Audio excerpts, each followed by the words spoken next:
What's up, ladies and gentlemen of YouTube? This is Cyrus here, bringing you a Smite God overview. This is for the new god that just came out today, Fenrir.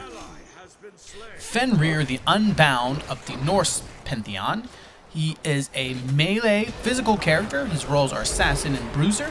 The pros for this god are high single target damage, high mobility, cons, low defense. Now we have his base speed is 370, range of 12, attack per second 0.94, which goes up by 0.02 per level. He has 0 magical power. Base physical power is 38 plus 2 per level. His magical protection is 30 plus 1. His physical protection is 14 plus 3. His regen, we have HP 5 is 8 plus 0.73. MP 5 is 4 plus 0.26. Let's take a look at his abilities here. First, we have his passive, Unbound Runes. Fenrir gains efficiency as he attacks. Every hit from a basic attack activates 1 rune up to a max of 5. Each of Fenrir's abilities gain an additional benefit when used at maximum runes, and the runes are consumed. Enemy gods that die near Fenrir will fully activate all of his runes. His first ability, Unchained. Fenrir leaps forward, dealing damage to all enemies when he lands. At full runes, the leap stuns the enemy's hit. If the leap hits a god, the cooldown is halved. The damage is 95 to 335 plus 80% of your physical power. The stun lasts for 1 second. Costs 65 to 85 mana. Cooldown is 15 seconds.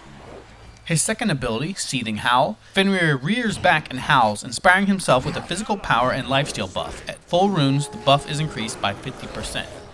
The physical power buff is 10 to 50. The physical lifesteal is from 5 to 25%. The buff duration is 6 seconds. The cost is 60 to 80 mana. The cooldown is 13 seconds. His third ability, Brutalize. Fenrir pounces to his target location. If there was an enemy in the radius, he strikes them 4 times, dealing additional damage with each strike, while being immune to knockups. At full runes, each strike deals 75% damage to nearby enemies. The damage is 10 to 50 plus 30% of your physical power.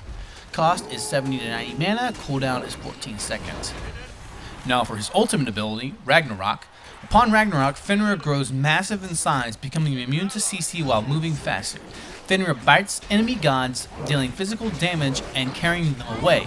Biting a CC immune target deals the damage but ends his ultimate. At full runes, his protections double. The damage is 150 to 450 plus 120% of your physical power. The movement speed is 50%. Carry duration 2 seconds, cost 100 mana, cooldown is 90 seconds. The recommended items for Fenrir, we have the Healing Potion, Meditation Sprint, then we have Death's Toll, Warrior Tabby, Soul Eater, Executioner, Rage, and Deathbringer. So they're basically building him as a attack speed, crit, physical carry, it looks like, based on these physical items. Here we have the standard Fenrir skin here in the God Select screen, and then we have Frostfang, which has a nice blue, icy look to it. Alright, I'm just going to be starting him off like I would a lot of other physical carries. You got Warrior Tabby 2, 2 potions, 1 mana potion. And here we can see his runes.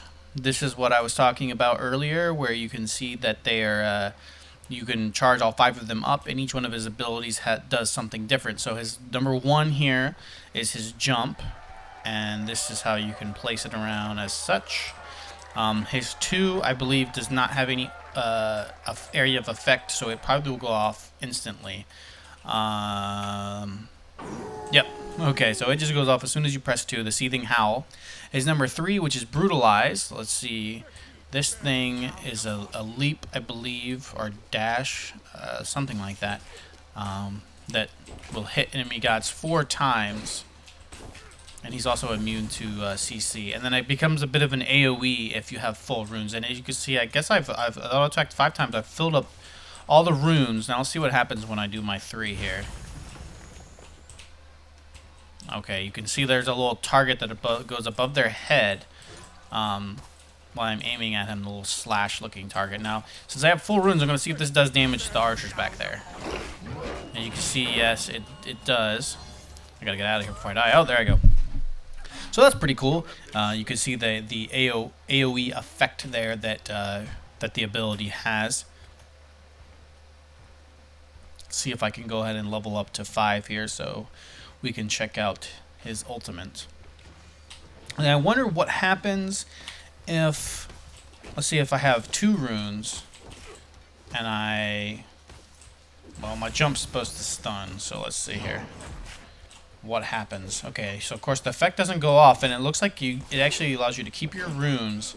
So it looks like basically it works to where if you are not full on runes and you do something, then it will allow you to keep your runes. There's that 4-strike hit. I've hit level 5 now. I've got full runes. Let's see what this is gonna do here. And this rock comes back out. I guess I'm gonna probably be leveling his 3, possibly his 2. The 3 is the brutalize. Now this is going to be interesting. It's a interesting CC with various knockups, knockbacks, and pulls that are in the game. This will be another one of those very probably annoying things to happen to you in lane if you get pulled, something like that. All right, let's see. He grows in size, becomes immune to CC, bites. Your auto attack becomes a bite that does a high amount of physical damage. And you can carry them for 2 seconds, in which then you spit them out towards whatever direction you're facing. I'm going to use this 2 here for some life steal. As you can see there, get me some life back. I'm also hitting a bit harder. So, and being at full runes, your defenses are doubled. Now, let's see this stun here. Okay, see that stun there from full runes. Now, when I have full runes from my 2, what is it that happened? The buff is increased by 50%. So that's pretty cool. So I'll be hitting that much harder and have that much more lifesteal. It seems like the runes fill up pretty quickly, too. And that would be another reason why people are going for attack speed, I would imagine. So, in lifesteal, I also would imagine it would be good. So he can be played, as they say, either as a physical carry or assassin, or he can also be played as a bruiser. So I guess most any melee physical carries, for the most part, you can go bruiser with if you want. Buying some more defensive items, because you do need to be up close and personal to get a lot of your damage done. Let's see if I can get the stun here. Woo! That's cool. Activate my buff. Slash him up with a 3. Bite him. Oh, got him. So, nice little combo action going on there. Seems like he has a pretty good amount of chasing ability. Being able to stun with the leap if he has the runes up. Also, the 2 is going to be pretty cool for being able to sustain in lane. Even if you don't buy lifesteal, you can use it to lifesteal some life back. His 3 is also good for chasing, but as you can see right there, that could be a downside. Kind of like going onto Arachne when you're near a tower. That could be pretty annoying, being pulled into the tower. But you'll also have the ability to do that, just like Arachne can pull people or get pulled into a tower by leaping onto somebody. Same would be with Fenrir, where if I could get Ra to push this lane here, I could pull him into the tower, I imagine, and let the tower start doing work on him. Let's see what happens here. My ult is up soon. Alright, let me get this stun. Woo! Now let's see what happens when I grab him in my ulti here. Come here, buddy. Okay. Oh, you ain't gonna juke me. Alright, there we go. See if I can get him in the tower. Nope, I couldn't get him. Oh well.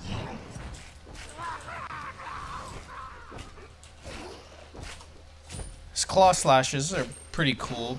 They're pretty big and animated. It kind of reminds me of Ymir's swinging of his hammer, the way it kind of has the big blue glowy trails. Let's lifesteal some health back here. Alright, I think that pretty much shows off about everything that needs to be showed off for him. I'm sure there's plenty of other subtleties and ways and things that people will be figuring out and ways to play him. So look for a guide somewhere near in the future once I get used to playing him more. And Also, guys, if you have not checked out Smite yet, you can go ahead and click on the link in the description, which will take you to the website for Hi-Res Studios, where you can download this pretty awesome game here. It is free to play, so go ahead and check it out if you have a chance. Also, give the video a thumbs up and subscribe if you would like. Other than that, keep it cool and have a good day.